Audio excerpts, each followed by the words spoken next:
علیکم ناظر شاہد خاقان عباسی نے اپنی پارٹی کا اعلان کر دیا اور اب انہوں نے انٹرویو دیا جس میں انہوں نے نواز شریف اور ان کی بیٹی مریم نواز کو ایکسپوز کر کے رکھ دیا اور اس کے علاوہ انہوں نے بتایا کہ کس طرح سے نواز شریف اپنی مرضی کرتے ہیں، جب انہیں 2/3 اکثریت ملتی ہے تو یہ عامر بن جاتے ہیں۔ آئیے پہلے ان کی گفتگو سنتے ہیں، پھر اس پر بات کرتے ہیں۔ تو آپ کچھ بتائیں گے کہ آپ کون سے اس وقت حکومت کی جو پالیسیز ہیں، کون سی پالیسی ایسی ہے جو غلط ہے؟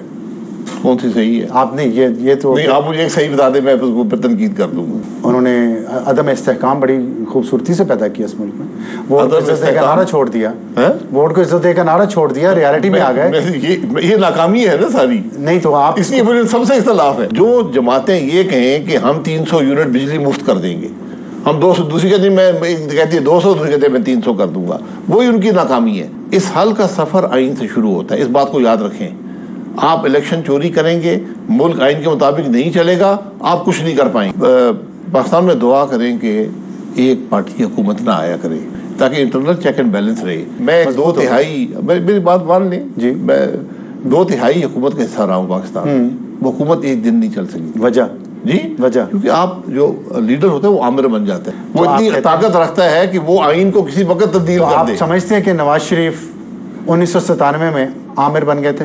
دیکھیں، سوچ جو تھی وہ بدل گئی تھی، سوچ آمرانہ تھی، سوچ آمرانہ آ گئی تھی، یہ حقیقت ہے۔ میرے دوست ہیں، میرے بڑے بھائی ہیں، لیکن ایک سوچ آ گئی تھی اور حکومت ناکام رہی۔ پھر بھی اس کے بعد 25 سال آپ ان کے ساتھ رہے، 26 سال 27 سال۔ جی، تو وہ سوچ بدل گئی۔ جب مشکل وقت آیا، میں جیل میں ان کے ساتھی تھا، ان کو یقیناً دیکھا ہوگا انہوں نے۔ یہ بڑی آپ نے عام بات کی ہے کہ 1997 میں نواز شریف کی سوچ آمرانہ ہو گئی، سوچ کی بات کر رہا ہوں، ٹھیک ہے، اور لیکن اس سے میں نے دیکھا نا، یہ ہم نے حکومت چلتی دیکھی، حکومت نہیں چل پائی۔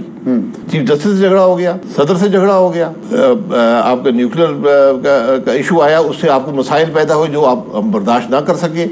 پھر کارگل آ گیا، حالانکہ وہاں بہت نادر موقع تھا اور وہ پاکستان انڈیا کے تعلقات حل ہو سکتے تھے اس وقت، وہ میاں صاحب کی بہت بڑی کامیابی ہوتی، لیکن وہ بھی نہیں ہو پایا۔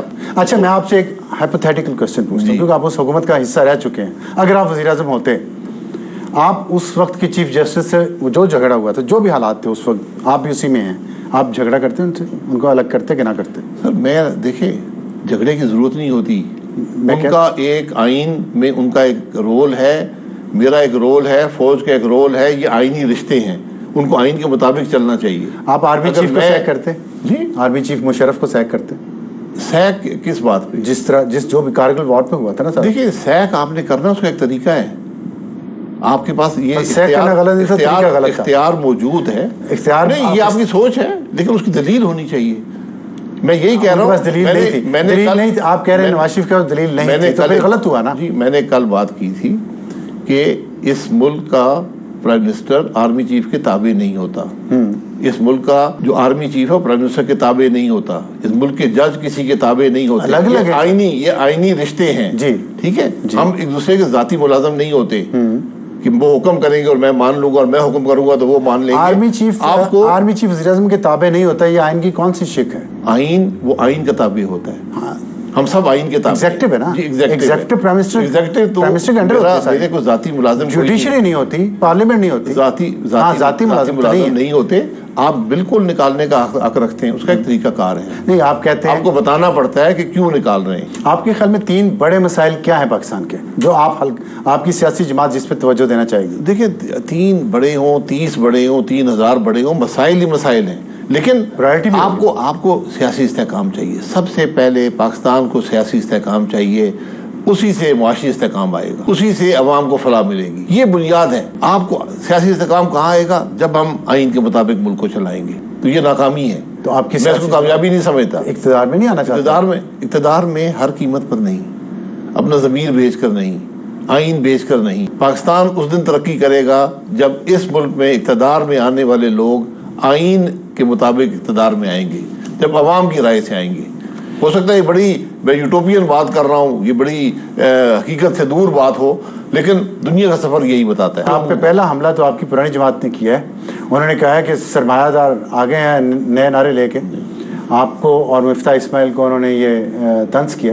میں دیکھیں، وہ نوکری کرنی ہوتی ہے نا ہر وزیر نے، تو انہوں نے بڑھ چڑھ کے باتیں کرنی ہوتی ہیں۔ ہمیشہ یہ کہتا آیا ہوں کہ میرے لیڈر نواز شریف صاحب ہی نہیں ہیں۔ جی، ہم نے 35 سال میں جو کچھ کیا ہے مسلم لیگ نون نے، میاں صاحب نے، ہم سب اس کا حصہ ہیں۔ ٹھیک ہے، تو اگر وہ نہ ہوتی مریم نواز، آج خیر ابھی بھی صدر تو نواز شریف ہی ہے نا، تو اگر اس وقت مریم نواز کو سینئر وائس پریزیڈنٹ نہ بنایا جاتا تو آج بھی آپ مسلم لیگ نون میں نہیں نہیں، میرے فیصلے کو اس سے کوئی تعلق نہیں ہے. پہلے سے ذہن بن رہا تھا آپ کا؟ پہلے سے نہیں، میرا ذہن بنا تھا جب مسلم لیگ نون نے اپنی سیاست چھوڑ دی، ووٹ کو عزت دو کی سیاست چھوڑ دی، تو میں نے ووٹ کو عزت دو کے نعرے کے ساتھ تھے. جی میں پہلے دن سے تھا اور آج بھی ہوں. تو آج آپ کے جماعت کا یہ نعرہ ہوگا ووٹ کو عزت دو؟ جی بالکل. تو آپ یہ پاکستان کی ہر جماعت کا نعرہ ہے. ٹھیک ہے، تو پھر اسٹیبلشمنٹ کی مدد نہیں لیں گے آپ تو کامیاب کیسے ہوں؟ سر اسٹیبلشمنٹ، میں یہ کہہ رہا ہوں کہ اسٹیبلشمنٹ کی مدد سے کامیابی حاصل کی ہے یہاں تو ہمارے ملک میں بدقسمتی سے. پھر دیکھیں، بدقسمتی سمجھے جو بھی سمجھے، ملک بدقسمتی ملک کی ہوئی نا، تو ہمیں اس معاملے سے نکلنا ہوگا. ہم یہی بات کر رہے ہیں کہ آج کوئی خرابی کی بات کرنے والا تو ہو، لیکن جب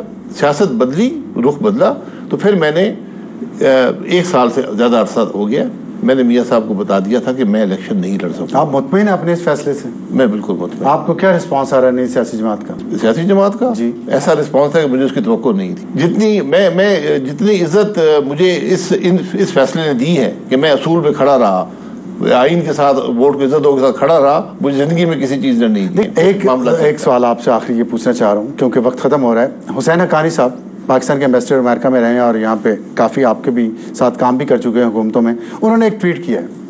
اس ٹویٹ میں انہوں نے کہا ہے کہ آپ کی جماعت ویسی جماعت ہے جیسے فاروق لغارق کی وہ بنائی گئی تھی ملت پارٹی، اور وہ پھر ملت پارٹی کو کاف لیگ میں ضم کر دیا گیا تھا، اور آپ کی پارٹی بھی شاید اس کے ساتھ بھی ایسا ہی ہوگا. ان کا یہ تجزیہ ٹھیک ہے؟ بہت سے لوگ تجزیے کرتے ہیں. تجزیے وہ کریں جو ملک کے اندر رہتے ہیں، ملک کے مسائل جانتے ہیں، ملک کے مسائل کے حل کے لیے بات کرتے ہیں. باہر والوں کو کوئی حق نہیں ہے؟ باہر والوں کو ہمارے ملک پہ تنقید کرنے کا حق، تنقید کا حق ہر ایک کو حاصل ہے، میں حق نہیں لے سکتا. لیکن جو لوگ یہاں رہتے ہیں اور جو مجھے جانتے ہیں وہ کم از کم یہ بات نہیں کریں گے. شاہد خاقان عباسی کے مطابق جس طرح سے نواز شریف نے ووٹ کو عزت دو کا بیانیہ دفنا دیا اور بوٹ پالش کر کے چاپلوسی کر کے زبردستی اقتدار پر مسلط ہوئے، شاہد خاقان عباسی کا کہنا تھا کہ وہ اس بات پر ان کا ساتھ نہیں دے سکتے تھے. اسی وجہ سے انہوں نے نواز شریف کو سمجھایا لیکن نواز شریف نہیں مانے. لہٰذا شاہد خاقان عباسی نے ان کی پارٹی سے علیحدگی اختیار کر لی اور اپنی نئی پارٹی بنا لی جو ووٹ کو عزت دو کے بیانیے کو کنٹینیو کرے گی اور حقیقی آزادی کی بات کرے گی. ناظرین، شاہد خاقان عباسی کا مزید کہنا تھا کہ 1997 میں جب نواز شریف کی حکومت آئی تھی اور نواز شریف کو 2/3 اکثریت ملی تھی، اس وقت نواز شریف کی سوچ میں آمریت پیدا ہو گئی تھی کیونکہ نواز شریف کسی سے بھی مشاورت نہیں کرتے تھے، اپنی من مرضی کے فیصلے کرنے لگے تھے. اس وقت یہ کسی کو بھی بھاؤ نہیں دیتے تھے اور نواز شریف کی یہی سوچ نواز شریف کو لے ڈوبی اور حکومت نہیں چل پائی. یہی وجہ ہے کہ نواز شریف کو لوگ پسند نہیں کرتے کیونکہ نواز شریف کی سوچ میں آمریت ہے. کیونکہ ناظرین، نون لیگ اور نواز شریف کا آغاز ہی آمریت سے ہوا. جنرل ضیاء الحق کی گود سے پیدا ہوئے، جنرل ضیاء الحق کی گود سے انہوں نے سیاست کا آغاز کیا. ناظرین، یہی وجہ ہے کہ نواز شریف اور نون لیگ کی فطرت میں آمریت پائی جاتی ہے. دوسری طرف ناظرین، نواز شریف کی بیٹی مریم نواز جو پنجاب کی وزیر اعلیٰ ہیں، لیکن وہ عوام کو ریلیف پہنچانے کے علاوہ، خوشی پہنچانے کے علاوہ باقی ہر کام کرتی ہے جس سے عوام کو تکلیف پہنچے. جب سے مریم نواز وزیر اعلیٰ بنی ہے آج تک عوام کو کسی بھی قسم کا کوئی ریلیف نہیں ملا. حالانکہ ناظرین، وزیر اعلیٰ کا کام یہ ہوتا ہے کہ اس نے عوام کو ریلیف دینا ہوتا ہے، عوام کی مشکلات کو کم کرنا ہوتا ہے، ہر طریقے سے عوام کی حق کرنی ہوتی ہے. لیکن وزیر اعلیٰ شہباز شریف نے عوام پر مزید ظلم و ستم کیے، مہنگائی کے پہاڑ توڑ دیے اور عوام کو ریلیف آج تک نہیں مل سکا. دوسری طرف اگر شہباز شریف کی بات کی جائے جو نواز شریف کے چھوٹے بھائی ہیں، انہوں نے بھی بطور وزیر اعظم آج تک کوئی ایسا کام نہیں کیا جس سے عوام کو ریلیف ملا. نون لیگ کے اندر چاہے نواز شریف ہو، شہباز شریف ہو یا مریم نواز ہو، ان سب کی فطرت میں آمریت ہی ہے. جیسا کہ شاہد خاقان عباسی کا کہنا تھا کہ جب ان کے پاس پاور آتی ہے، اقتدار ملتا ہے، تب یہ آمر بن جاتے ہیں. یہی وجہ ہے کہ عوام ان سے مترفر ہے کیونکہ عوام ان کے بارے میں اب سب کچھ جانتی ہے. جس طرح سے انہوں نے عوام کا اربوں روپیہ لوٹ کر باہر لے گئے، الیکشن کا پورا ڈھونگ رچایا جاتا ہے. عوام ووٹ کسی اور کو دیتی ہے لیکن جیت کوئی اور جاتا ہے. عوام کسی اور کو سپورٹ کرتی ہے لیکن اقتدار میں کوئی اور آ جاتا ہے. الیکشن کا پورا ڈھونگ اب عوام سمجھ چکی ہے. عوام اب ان کے دھوکے میں نہیں آئے گی. نون لیگ چاہے کچھ بھی کر لے، عوام انہیں پوری طرح سے مسترد کر چکی ہے. ناظرین، آپ کے اس بارے میں کیا رائے ہے؟ کامنٹ میں ضرور بتائیے گا. اگلی ویڈیو میں ملتے ہیں، تب تک کے لیے اللہ.